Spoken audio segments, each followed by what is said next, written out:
Shalom à tous frères et sœurs.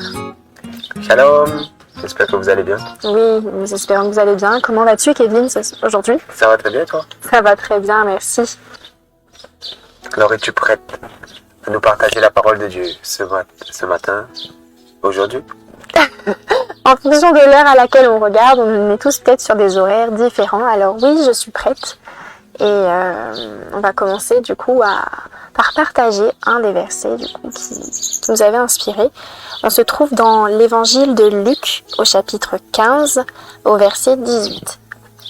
Est-ce que tu veux bien nous honorer de cette lecture? Très bien. Alors ça parle du fils prodigue.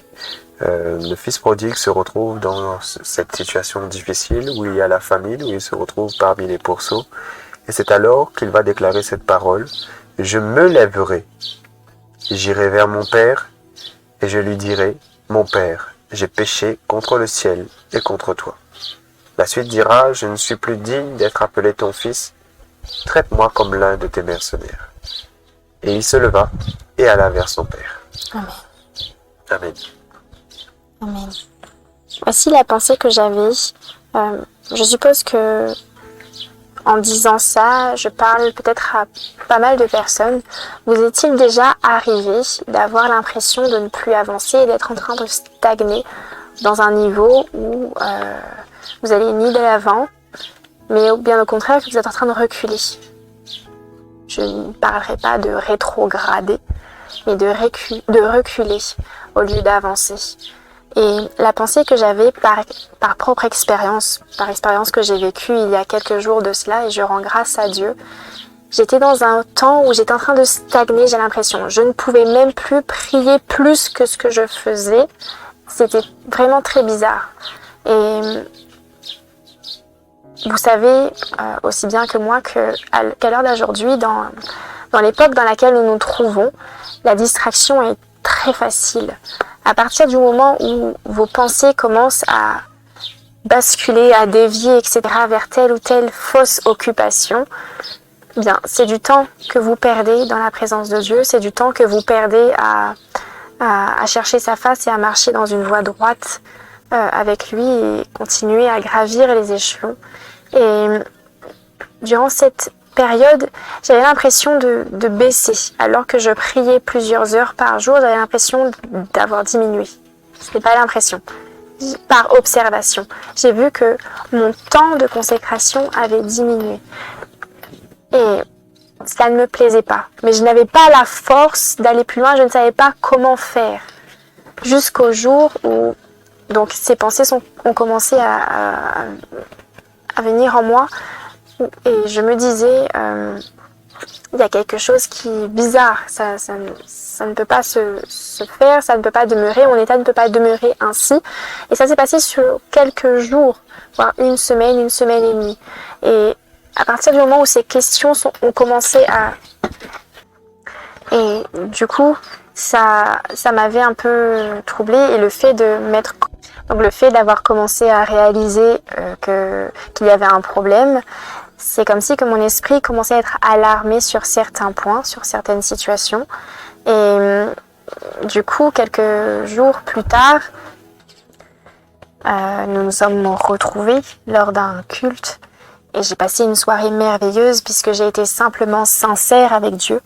Je lui ai tout simplement expliqué ma situation. Je dis, Seigneur, si tu n'es pas avec moi, je ne pourrai pas continuer, je ne pourrai pas avancer. Et si tu n'es pas avec moi, je ne pourrai pas aller plus haut. Si tu n'es pas avec moi, si tu ne me tiens pas la main, si tu ne me donnes pas la force pour pouvoir avancer et continuer à progresser, je ne pourrai pas. Parce que je reconnais mes limites humaines. Il y a certes une discipline à avoir, il y a beaucoup de choses à mettre en considération, le fait de ne pas se laisser distraire par quoi que ce soit, mais il y a aussi nos limites humaines. Et lorsque on reconnaît nos faiblesses, nos manquements, lorsqu'on reconnaît que sans Dieu on ne peut pas, eh bien Dieu nous relève, il nous élève et il nous permet d'aller plus loin et plus haut. Et tout ça part d'une révolte. Tout comme le fils prodigue dit, je me lèverai et j'irai vers mon père et je lui dirai telle et telle chose. Amen. Amen, amen. Effectivement, j'ai l'habitude de dire cela, la révolte est le point de départ de tout changement.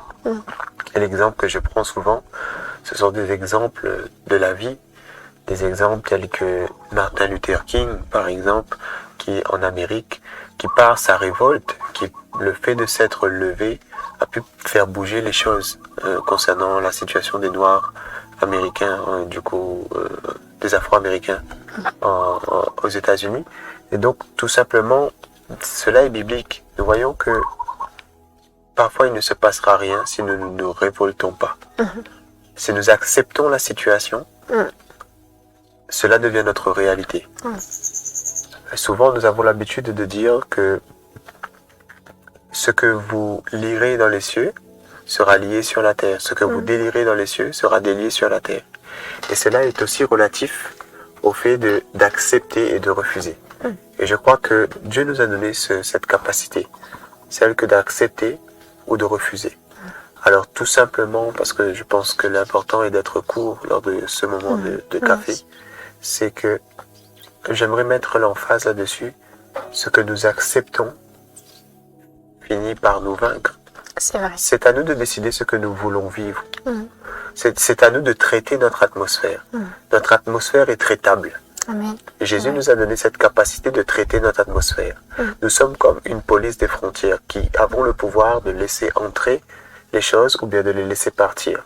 Et j'aimerais dire par rapport à certaines personnes qui nous écoutent que certaines situations que vous vivez ne sont pas normales. Révoltez-vous. Amen. Ne les acceptez pas. Je me souviens de ce titre de Ivan Castanou, le pasteur Ivan Castanou. Un des titres, bien que je ne suive pas énormément, un des titres disait « Mettez-vous en colère ». Mettez-vous en colère par rapport à certaines situations.